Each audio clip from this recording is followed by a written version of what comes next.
KDP ಸಭೆಯಲ್ಲಿ ಅವರದೇ ಪಕ್ಷದ ನಾಯಕರು, ಸ್ವಪಕ್ಷದ ನಾಯಕರು, ಕರ್ನಾಟಕ ವಿಧಾನ ಪರಿಷತ್ತಿನ ಸದಸ್ಯರು, ಹಿರಿಯ ಮುಖಂಡರಾದಂತ ವಿಜನರಿ ನಾಯಕರಾದಂತ ಸನ್ಮಾನ್ಯ ಶ್ರೀ ಮಾರುತಿರಾವ್ ಮುಳೆ ಅವರು ಕೆಡಿಪಿ ಸಭೆಯಲ್ಲಿ ಒಂದು ಪ್ರಶ್ನೆ ಮಾಡ್ಲತ್ತಾರ. ಅವ್ರು ಯಾವ ಪ್ರಶ್ನೆ ಮಾಡತ್ತಾರಂದ್ರ, ನಿರ್ಮಿತಿ ಕೇಂದ್ರದ ಕೆಪಾಸಿಟಿ ಇಲ್ಲ, 50 ಕೋಟಿ ರೂಪಾಯಿ ನಿರ್ಮಿತಿ ಕೇಂದ್ರ ಕೊಟ್ಟು ನೀವು ಕೆಲಸ ಮಾಡಿಸ್ಲತ್ತೀರಿ, ಕೆಲಸ ಕ್ವಾಲಿಟಿ ಆಗ್ತಾ ಇಲ್ಲ, ಅದ್ರ ಕೆಪಾಸಿಟಿ ಇಲ್ಲ ಅಂತ ಅವ್ರು ಪ್ರಶ್ನೆ ಕೇಳತ್ತಾರ.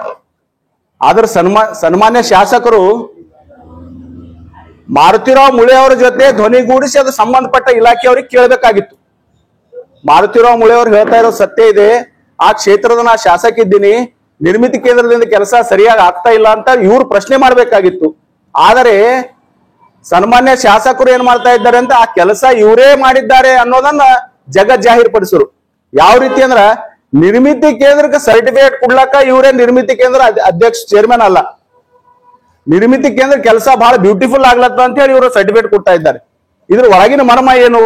ಇಷ್ಟು ದಿವಸ ಬಸವ ಕಲ್ಯಾಣ ವಿಧಾನಸಭಾ ಕ್ಷೇತ್ರದ ಎಲ್ಲಾ ಜನತೆಗೆ ಒಂದು ಯಕ್ಷ ಪ್ರಶ್ನೆ ಇತ್ತು. ಇಷ್ಟೆಲ್ಲಾ ಕೆಲಸ ಅವಾಂತರಗಳು ಆಗತ್ತವ, ಇಷ್ಟೆಲ್ಲಾ ಕಂಪ್ಲೀಟ್ ಆಗತ್ತವ, ಗುತ್ತಿಗೆದಾರ ಯಾರಂತ ಹೊರಗೆ ಬಂದಿಲ್ಲ. ಯಾರು ಗುತ್ತಿಗೆದಾರ ಅಂತ ಹೊರಗೆ ಬಂದಿಲ್ಲ, ಯಾರು ಗುತ್ತಿಗೆದಾರ ಅಂತ ಯಾರು ಗೊತ್ತೇ ಆಗಿಲ್ಲ. ಮೊನ್ನೆ ಕೆಡಿಪಿ ಸಭೆಯಲ್ಲಿ ಅವ್ರ ಸತ್ಯ ಅನಾವರಣ ಆಯ್ತು.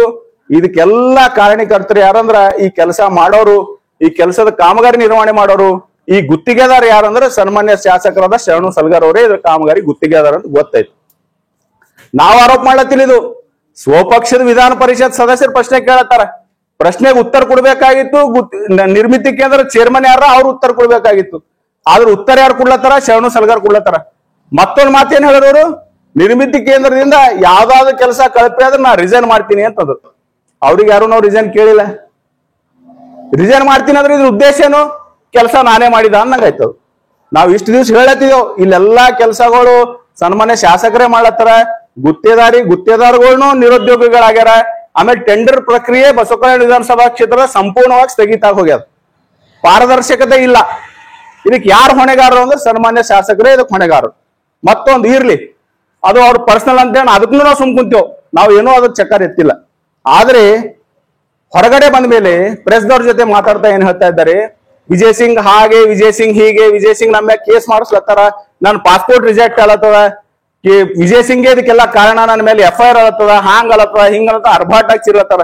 ಮಾಜಿ ಮುಖ್ಯಮಂತ್ರಿಗಳು, ಹಿರಿಯ ಕಲ್ಯಾಣ ಕರ್ನಾಟಕದ ಧೀಮಂತ ನಾಯಕರು, 371J ರೂವಾರಿಗಳು, ದಿವಂಗತ ಎನ್ ಧರ್ಮಸಿಂಗ್ ಸಾಹೇಬರ ಹೆಸರು ಪದೇ ಪದೇ ಹೆಸರು ತೊಂಬೋದು, ಅಷ್ಟ ಆಸ್ತಿ ಮಾಡಿರಿ, ಇಷ್ಟ ಆಸ್ತಿ ಮಾಡಿರಿ, ವಿನಾಕಾರಣ ಹೇಳಿಕೆ ಕೊಡೋದು. ಯಾಕಂದ್ರೆ ವಿಜಯ್ ಸಿಂಗ್ ಸಾಹೇಬರು ಇವತ್ತಿನ ತರ ಇವ್ರ ಹೆಸರು ಎಲ್ಬಿ ತೊಂಬಲ್ಲ. ಅವ್ರು ವಿಜಯ್ ಸಿಂಗ್ ಸಾಹೇಬ್ರ ಒಂದೇ ಉದ್ದೇಶ ಬಸವ ಕಲ್ಯಾಣ ಅಭಿವೃದ್ಧಿ ಆಗ್ಬೇಕು. ಇವತ್ತು ಅವ್ರು ಚುನಾವಣೆದಾಗ ಪರಾಭವಗೊಂಡ್ರು, 23 ಚುನಾವಣೆಯಲ್ಲಿ ಪರಾಭವಗೊಂಡ್ರು ಅವ್ರ ಮನೆ ಕುಂತಿಲ್ಲ. ಬಸವ ಕಲ್ಯಾಣ ಸಮಗ್ರವಾಗಿ ಅಭಿವೃದ್ಧಿ ಆಗ್ಬೇಕು, ಬಸವ ಕಲ್ಯಾಣ ಜನತೆ ಅವನ ಜೀವನ ಶೈಲಿ ಬದಲಾಗಬೇಕು, ಅಭಿವೃದ್ಧಿ ಹೊಂದಬೇಕು ಅನ್ನೋ ನಿಟ್ಟಿನಲ್ಲಿ ಸತತವಾಗಿ ಸರ್ಕಾರದ ಜೊತೆ ಸಂಪರ್ಕ ಸಾಧಿಸಿ ಸಾಕಷ್ಟು ಅಭಿವೃದ್ಧಿ ಕಾಮಗಾರಿಗಳು ಇಲ್ಲಿ ಸ್ಯಾಂಕ್ಷನ್ ಮಾಡಿಸ್ಕೊಂಡು ಹೊಂಟಾರ. ಅಂತವ್ರೀಗ ವಿನಾಕಾರಣ ಅವ್ರ ಹೆಸರು ತೊಂಬೋದು, ಅವ್ರ ಕುಟುಂಬದ ಹೆಸರು ತೊಂಬೋದು, ವಿನಾಕಾರಣ ಏನ್ ಬಿ ಮೈಕ್ ಸಿಕ್ತಂದ್ರೆ ಸಾಕು ಅವ್ರದೇ ಹೆಸರು ಹೇಳೋದು. ಇದ್ರದಿಂದ ಏನ್ ಗೊತ್ತಾಗತ್ತ ನಮಗಂತಂದ್ರ, ವಿಜಯ್ ಸಿಂಗ್ ಸಾಹೇಬ್ರ ಭಯ ಸನ್ಮಾನ್ಯ ಶಾಸಕರಿಗೆ ಕಾಡ್ತಾ ಇದೆ ಅಂತ ಗೊತ್ತಾಗತ್ತ. ಇಷ್ಟೇ ಇದ್ರ ಉದ್ದೇಶ. ಯಾವ ವ್ಯಕ್ತಿಗ ಯಾರ ಭಯ ಇರ್ತದ ಆ ಪದೇ ಪದೇ ಅವ್ರ ಹೆಸರು ತಗೋತಾನ. ಇದು ಐತಿಹಾಸಿಕ ಸತ್ಯ ಅದ. ಅವ್ರಿಗೆ ಸದ್ಯ ಏನಾಗ್ಯದ್ರಿ, ಬಸವ ಕಲ್ಯಾಣ ಇಡೀ ಬಸವ ಕಲ್ಯಾಣ ವಿಧಾನಸಭಾ ಕ್ಷೇತ್ರದಾಗ ಎಲ್ಲಾ ಜನ ಬೇಸತ್ ಹೋಗ್ಯಾರ. ಬಸವ ಕಲ್ಯಾಣ ಮತಕ್ಷೇತ್ರ ಜನ ಬೇಸತ್ ಹೋಗ್ಯಾರ. ಪೂರಾ ಅವ್ರಿಗೆ ಗೊತ್ತಾಗ್ಯದ ಅವ್ರ ಫೇಲ್ಯೂರ್ ಏನದ ಗೊತ್ತಾಗ್ಯದ. ಅದಕ್ಕೆ ಪದೇ ವಿಜಯ್ ಸಿಂಗ್ ಮ್ಯಾಗ ಆರೋಪ ಮಾಡುವಂತ ಕೆಲಸ ಮಾಡತ್ತಾರ. ಮತ್ತೊಂದು, ನನ್ ಪಾಸ್ಪೋರ್ಟ್ ರಿಜೆಕ್ಟ್ ಮಾಡತ್ತಾರ, ನನಗ್ ಪಾಸ್ಪೋರ್ಟ್ ಕೊಡಲಾಗ್ಯಾರ, ನನಗ್ ಕೇಸೇ ಇದ್ದಿಲ್ಲ, ನಾ ಬಹಳ ಒಳ್ಳೆ ಮನುಷ್ಯ ಇದ್ದ, ಹಾಂಗಿದ್ದ ಹಿಂಗಿದ್ದ, ವಿನಾಕಾರಣ ವಿಜಯ್ ಸಿಂಗ್ ಅವ್ರ ನಮ್ಮ ಕೇಸ್ ಮಾಡಿಸ್ಲತ್ತಾರ ಅಂತ ಮಾತು ಹೇಳತ್ತಾರ. ಒಬ್ಬ ಸಾಮಾನ್ಯ ಮನುಷ್ಯರ್ನು ಗೊತ್ತಾಯ್ತು.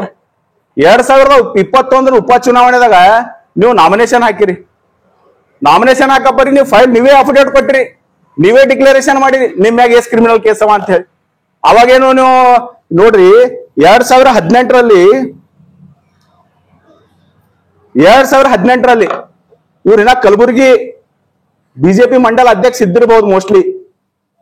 ಕಲಬುರಗಿ ಗ್ರಾಮೀಣ ವಿಧಾನಸಭಾ ಕ್ಷೇತ್ರದ್ದು 2018ರಲ್ಲಿ ಬ್ರಹ್ಮಪುರ್ ಪೊಲೀಸ್ ಸ್ಟೇಷನ್ ಕಲಬುರಗಿಯಲ್ಲಿ ಇವ್ರ ಮ್ಯಾಗ ನೋಡ್ರಿ IPC ಸೆಕ್ಷನ್ 143, 147, 148, 323, 326, 504, 506, 114, 149 ಇವು IPC ಸೆಕ್ಷನ್ಗಳು. ಕಲಬುರಗಿ ಬ್ರಹ್ಮಪುರ್ ಪೊಲೀಸ್ ಸ್ಟೇಷನ್ 2018ರಲ್ಲಿ ಇವ್ರ ಮ್ಯಾಗ ಕೇಸ್ ಫೈಲ್ ಆಗ್ಯಾವ.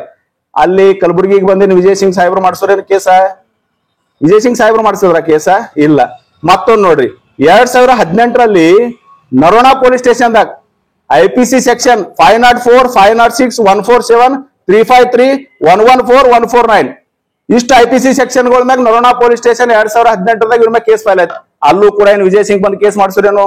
ಇಲ್ಲ. ವಿನಾಕಾರಣ ಸ್ವಯಂಕೃತ ಅಪರಾಧ ಮಾಡಿ ತಾನೇ ಅಪರಾಧಿಯಾಗಿ ಬೇರೆಯವ್ರ ಮ್ಯಾಗ ಗೂಬೆ ಕುಡಿಸುವಂತ ಕೆಲಸ ಪ್ರಜ್ಞಾವಂತರು ಯಾರು ಒಪ್ಪೋದಿಲ್ಲ. ಇದು ಯಾಕೆ ಒಪ್ಪೋದಿಲ್ಲ ಅಂದ್ರ ಜನರಿಗೆ ಸತ್ಯ ಗೊತ್ತಾಗ್ಬೇಕು ಅನ್ನೋ ಉದ್ದೇಶದಿಂದ ನಾವು ಇವತ್ತು ಈ ಸುದ್ದಿಗೋಷ್ಠಿ ಕರೆದೇವು.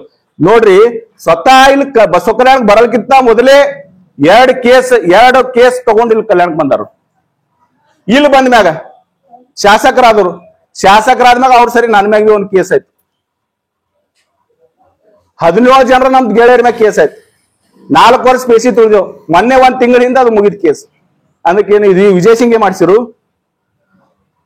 ಸರ್ಕಾರ ನಿಮ್ದೇ ಇತ್ತಲ್ರಿ, ಸರ್ಕಾರ ನಿಮ್ದಿತ್ತು, ಶಾಸಕರು ನೀವಿದ್ರಿ.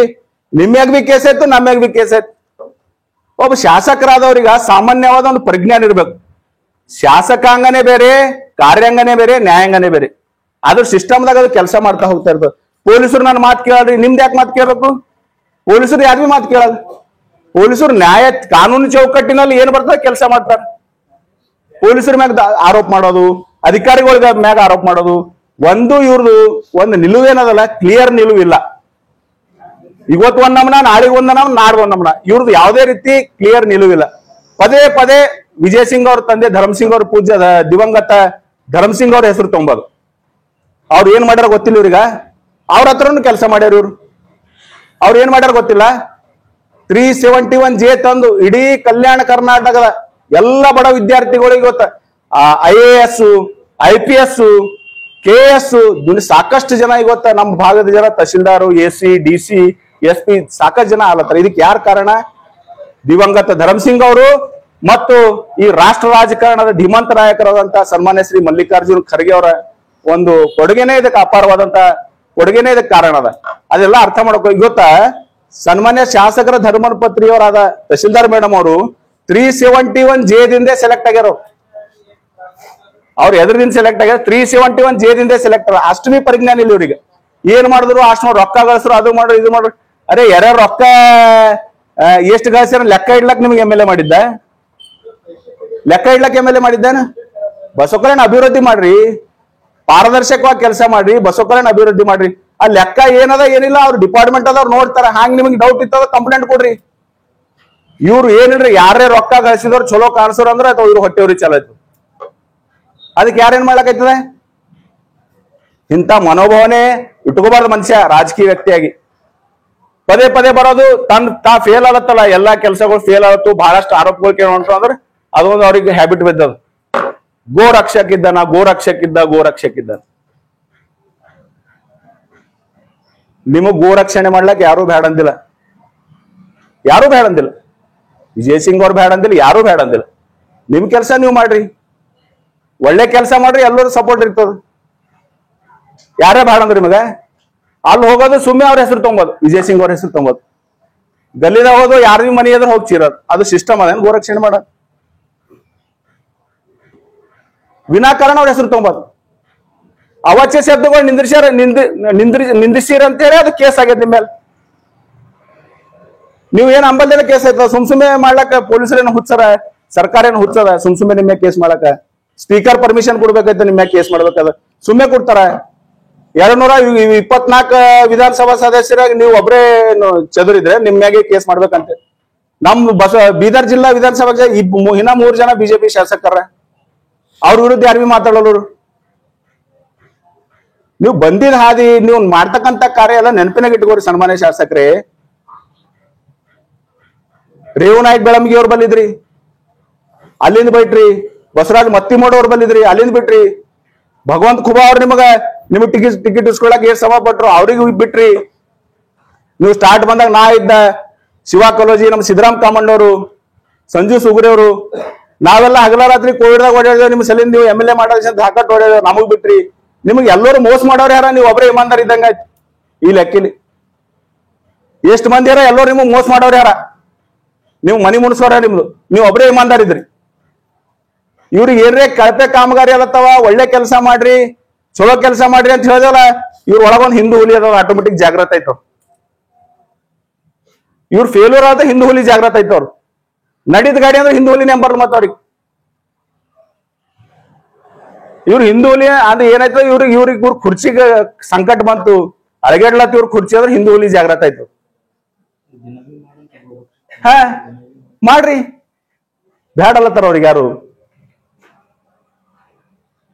ನೀವ್ ಹ್ಯಾಂಗ್ ಬಂದಿರಿ ಏನಿಲ್ಲ ನಮಗೆಲ್ಲ ಗೊತ್ತದ.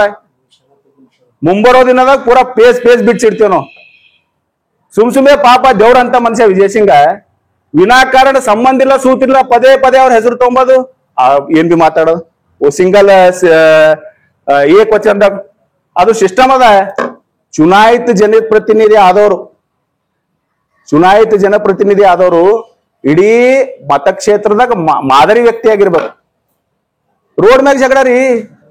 ಈಗ ಮಣ್ಣು ಈಗ ಪೈಲಾ MLA ಆದಾಗ ಡಾಕ್ಟರ್ ಪೃಥ್ವಿ ಬಿರಾದರ್ ಸರಿ ರೋಡ್ ಮ್ಯಾಗ ಜಗಳ, ಭಗವಂತ ಖುಬಾ ಅವ್ರದ ಸಂಕಟ ರೋಡ್ ಮ್ಯಾಗ ಜಗಳ.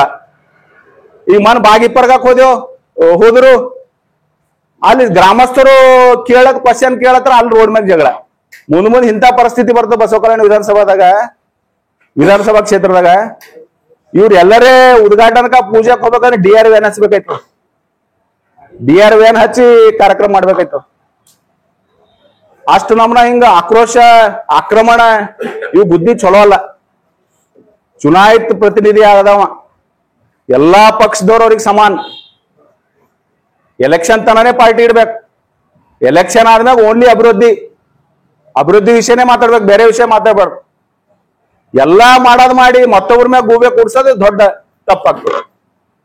ಯಾವಾಗ ನೋಡಿದಾನ ಬಡ ರೈತನ ಮಗ ಇದ್ದ, ಬಾಡಿಗೆ ಮನೇಲಿ ವಾಸ ಮಾಡ್ತೀನಿ, ಇದು ಯಾರಿಗ್ ಹೇಳತ್ತೀರಿ ನೀವು? ಯಾಕೆ ಸುಳ್ಳು ಹೇಳತ್ತೀರಿ?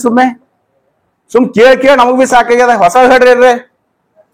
ಕಲ್ಯಾಣದಾಗ 3 ಮನಿ ಅವ ಕಿರೇಲಿ. ಯಾರೇ ಬಡವರು ಯಾರೇ 3 ಮನಿ ಇಡ್ತಾರ ಕಿರೇಲಿ. ಬೆಂಗಳೂರ್ಕೊಂದ್ ಮನಿ ಅದ ಕಿರೇಲಿ. ಗುಲ್ಬರ್ಗ ಏಷಿಯನ್ ಮಾಲ್ ಕುವೆಂಪು ನಗರ್ ಪ್ರತಿಷ್ಠಿತ ಓಣಿ ಅದ. ಇದು ನೋಡ್ರಿ, ಬಡ ರೈತನ ಮಗನ ಭವ್ಯವಾದ ಗುಡಿಸಲು. ಸುಮಾರು ಇವತ್ತ ಅಂದಾಜು ವೆಚ್ಚ ಇದ್ರ ಮಾರ್ಕೆಟ್ ನಾವು ಲೆಕ್ಕ ಹಾಕಿದ್ವು 15 ಕೋಟಿ ಮುಂದೆ ಹೋಗ್ತಿದ್ವು. ಇಲ್ಲಿಗೆ ಯಾರು ಬಡವ್ರ ಹೇಳ್ರಿ? ಇವ್ರು ಇಲ್ಲಿ ಮಂದಿಗೆಲ್ಲ ಸುಳ್ಳು ಹೇಳ್ತಾರ, ನಾ ಬಡ ರೈತನ ಮಗ ಇದ್ದ, ನನಗ್ ಮನಿ ಇಲ್ಲ, ಹೂಳಾಗ ಜಾಗ ಇಲ್ಲ ಅಂಬೋದು. ನಾ ಆಕಳು ಗಾತ್ರದಾಗೆ ಮೈ ತಕೊಂಡಿದೆ, ನಾ ಹಾಲು ಕುಂಡೆ ಬೆಳೆದಿದ, ನೀವು ಪಾಕಿಟ್ ಹಾಲು ಕೊಂಡಿರಿ. ಪಾಕಿಟ್ ಹಾಲು ಮಾರ್ಕೆಟ್ದಾಗ ಬಂದೆ 20 ವರ್ಷ ಆಯ್ತು. ಜನರ ಬೇಡಿಕೆ ಹೆಚ್ಚಾದಂಗ ಪಾಕಿಟ್ ಹಾಲು ಬಂತು. ಈಗ ಗೌಟಿ ಹಾಲು ಹಾಕೊಳ್ಳೋದು ಕುಡೋದ್ರಿ ಯಾರು ಕೊಡ್ತಾರೆ? ಜನಸಂಖ್ಯೆ ಅನುಗುಣವಾಗಿ ಉತ್ಪನ್ನ ಜಾಸ್ತಿ ಆಗತ್ತೆ. ಜನಸಂಖ್ಯೆ ಎಲ್ಲ ನಾವ್ ಬಿ ಪಾಕಿಟ್ ಹಾಲೆ ಕುಡ್ಲಿದ್ದೀವಿ. ನಾವ್ ಬಿ ರೈತರು ಇದ್ದೇವ್, 20 ಎಕರೆ ಹೊಲ ಅದ, 100 ದನಗಳಿದ್ದೀವಿ, ಒಂದ್ ಬಿ ಇಲ್ಲ. ಅದಕ್ಕೇನು ಕಾಂಗ್ರೆಸ್ದವ್ರ ಕಾರಣ? ವಿಜಯ್ ಸಿಂಗ್ ಕಾರಣ? ಬೇಕಲ್ಲ ಕಾರಣ ಏನ್ರಿ? ಅದು ನಮ್ ಮೇಂಟೈನ್ ಆಗಲ್ಲ. ನಾವು ಸ್ವಲ್ಪ ಎಲ್ಲರೂ ಕೂಲಿ ಆಳುಗಳು ಸಿಗಲ್ಲ ಗೊತ್ತಾಗ ಕೆಲಸ ಹಿಂಗ ಕಮ್ಮ ಹಾಕೋತ ಗೋ ಸಂತತಿ ಅದೆಲ್ಲ ಬಿಡೋದು. ಸುಮ್ ಬಕ್ರೀದ್ ಬಂದಾಗ ಹಿಂದೂ ಹುಲಿ ಜಾಗೃತ ಆದ್ರೆ ಅದು ಕೆಲಸ ಕೊಡಲ್ಲ. ಗೋ ರಕ್ಷಣೆ ಮಾಡ್ಬೇಕಾದ್ರೆ ಬಿ ಪ್ರಾಮಾಣಿಕವಾದ ಕಾಳಜಿ ಇರ್ಬೇಕು. ಸರ್ಕಾರ ನಿಯಮ ಅದ, ಅದಕ್ಕೆ ಆ ನಿಯಮ ಪ್ರಕಾರ ಗೋ ರಕ್ಷಣೆ ಮಾಡ್ಬೇಕು. ಸುಮ್ಮನೆ ಒಂದು ವಿಶಿಷ್ಟ ಕಮ್ಯುನಿಟಿಗೆ ಟಾರ್ಗೆಟ್ ಮಾಡೋದು, ಟಾರ್ಗೆಟ್ ಮಾಡ ಈ ಕಡೆ ಹೀರೋ ಐತಿನೋ ಈ ಕಡೆ ಹಿಂದೂ ಓಟ್ಗಳು ಒಂದ್ ಮಾಡೋದು, ಅವೆಲ್ಲ ಕನಸವ. वो सब होने वाला नहीं है. क्यों बोले तो बसव कल्याण एक ऐसा भूमि है क्या हिंदू मुस्लिम भाइयों के जैसा है. हिंदुत्व क्या बोलते भाई? हिंदुत्व क्या बोलते? वसुधैव कुटुंबकम. सारी दुनिया एक फैमिली है बोलते हिंदुत्व. बसवेश्वर क्या बोलते हैं इस धरती पे? ಇವನಾರವ ಎಂದೆನಿಸಿದರಯ್ಯ, ಇವ ನಮ್ಮವನೆಂದೆನಿಸಯ್ಯ, ಕೂಡಲ संगम देव ನಿಮ್ಮ महामನೆಯ मगनेंदೆನಿಸಯ್ಯ. इसका अर्थ क्या होता है? जात पात मत करो, ये वो ऐसा फर्क मत करो. सभी इंसान के बच्चे, सभी भगवान के बच्चे हैं. कितने भी इंसान है धरती पे, सब भगवान के बच्चे हैं. तुम्हारे को क्या भी एक इश्यू के ऊपर तुम्हारे को रोक लगाना है, उसको कानून है. कानून को तहत जाओ. तुम किसके भी घर के सामने जाके चिल्लाना पुकारना ऐसा करे तो अभी हमारे लोग बसों के लोग चुप बैठे, क्यों चुप बैठे? देखो भाई, हम सब भाई के जैसा है, उन्होंने क्या आए, ईस्ट इंडिया कंपनी जैसा आया था ना, वैसा आए, एक दिन जाते उन्होंने, हम कहीं कुछ झगड़ा कर लेना बोलकर चुप बैठे। ये कॉमन हमारे हर एक, हमारे गांव में हर एक बच्चा बोलता है, उसके भाई का में नया ना बोलते। मैं मुस्लिम समाज से भी अपील करता हूँ, उन्होंने कितना भी चिल्ला दे, उस दिमाग की मत लो, उन्होंने झगड़ा करके और हीरो होना बोल रहे, उनका पॉलिटिकल इंटेंशन है इसके पीछे पॉलिटिकल इंटेंशन है। उनको हिंदू धर्म को कोई लेना देना है, हिंदू धर्म में बोलता नहीं। ಬಸವಣ್ಣಕ್ಕೆ ನುಡಿದರೆ ಮುತ್ತಿನ ಹಾರದಂತಿರಬೇಕು, ನುಡಿದರೆ ಮಾಣಿಕ್ಯದ ದೀಪ್ತಿ ಅಂತಿರಬೇಕು, ನುಡಿದರೆ ಸ್ಫಟಿಕದ ಸಲಾಖಿ ಅಂತಿರಬೇಕು, नुडिದರೆ लिंग मेच्ची अहूद एन्नबेकु, वैसा बात करो बोलते हैं। ये मुंह खोले तो किसको भी टारगेट करने का, किसको भी सिमिलर वर्ड में बात करने का, ऐसा होता है।